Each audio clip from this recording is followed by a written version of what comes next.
보항산매론 첫 번째가 몸에 병 없기를 바라지 마라 라고 부처님께서 말씀하셨죠. 그 이유가 우리가 탐욕이 생기기 쉬워서래요.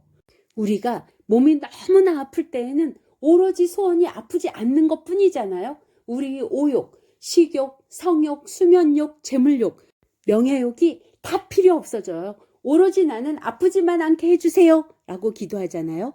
그것도 평상시에는 기도도 안 했으면서 부처님, 예수님, 보살님, 하느님 다 찾아가면서요.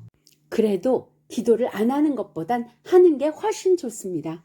그런데 병이 낫고 나면 우리는 바로 우리 오욕이 충만돼 버려요. 자신의 오욕을 정당하게 올바르게 가져야 되는데 부당하게 법도에 어긋나게 가지려고 하는 거예요. 그것을 경계하라고 하신 말씀이시죠.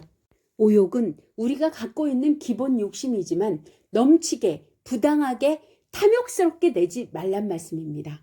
보항산매론 두 번째, 세상살이에 곤란함이 없기를 바라지 마라. 곤란함이 없으면 업신여기는 마음과 사치한 마음이 생기나니 근심과 곤란으로서 세상을 살아가라 하고 말씀하셨어요. 와, 부처님께서는 저희 마음을 모르시는 걸까요?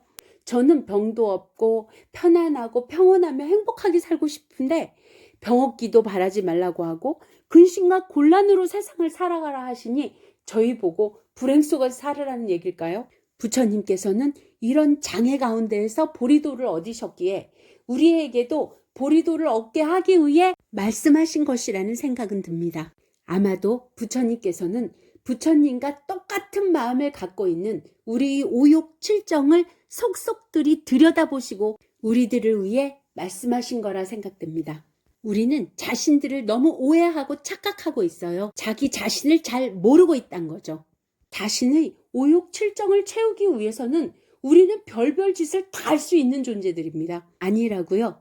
나 같은 사람만 있으면 이 세상은 평화로울 거라고요. 자, 그럼 전쟁터를 생각해 보세요. 시리아 난민들을 한번 생각해 보세요. 그곳은 법이 없는 지대입니다. 법이 없는 지역에서 어떤 일들이 벌어지고 있는지 우리 한번 돌아보세요. 법이 없고 내가 곧 권력이며 힘이 있을 때 나는 어떤 짓을 벌일 수 있을까요? 물론 모두 다 그런 것은 아닙니다. 하지만 그 전쟁터나 난민수용소에서 벌어지는 살인, 도둑질, 폭력, 성폭행 모든 것들이 인간 저 내면의 밑바닥에 자신은 그래도 되는 줄 알고 존재하고 있다는 겁니다. 우리에게 근심과 곤란이 없다면 오만방자해져서 나 자신을 돌아보지도 못할 뿐더러 다른 사람도 못 봐요. 근심과 곤란을 겪을 때에만이 나 자신에 대해서도 돌아보고 다른 사람의 상황에 대해서도 돌아보게 되어 있어요. 지금까지 잘 나가던 자신이 생각했던 자기 자신이 아닌 실제의 자기 자신의 모습, 자기 자신의 바탕을 보게 되는 거죠. 자기 자신에게 이런 게 부족했었구나. 내 자신의 마음이 그릇이 이 정도밖에 안 됐었구나 라고 알게 되는 계기가 되는 거죠. 그것을 깨닫지 못한다면 더 이상의 발전은 없습니다. 더욱 커진 근심과 곤란함이 들이닥칠 뿐입니다. 어떤 근심과 곤란함이 들이닥친다면 나 자신부터 철저하게 알아가야 됩니다. 누군가를 탓하고 환경을 탓하고 상황을 탓하기 전에 내가 이 상황에 어떻게 했는지부터 나 자신부터 처절하게 돌아봐야 돼요. 나 자신부터 처절하게 돌아보다 보면 상대를 업신여기는 마음은 사라지게 돼 있습니다. 이 정도의 내가 저 사람을 업신여길 정도의 내가 아니라는 걸 알게 되는 거죠.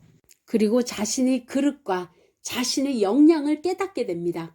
그렇게 되면 자신의 역량 안에서 생활하려고 들고 사채하다 보면 다시 근심과 곤란함이 찾아올 거라는 걸 깨닫게 되는 거죠. 우리는 자기 자신에 대해서 잘 몰라요. 저도 저 자신에 대해서 잘 모르겠습니다. 다만 어떤 속상한 일이 생기고 내가 누군가를 탓하고 싶어질 때면 나 자신을 돌아보게 됩니다. 그리고 알게 됩니다. 내 그릇이 이만큼이었구나. 내 능력이 이 정도뿐이었구나 라는 것을요. 우리는 자기 자신의 그릇과 자신의 능력을 철저히 알고 거기서부터 시작해 나가야 합니다. 결국 근심과 곤란함은 스스로를 겸손하게 만들며 사치하는 마음을 사라지게 하는 거죠. 결국 아픈 만큼 성장하는가 봅니다. 근심과 곤란이 닥쳐오면 거품이 빠진 내가 제대로 성장할 기회라 여기시고 거듭나시길 기도드립니다.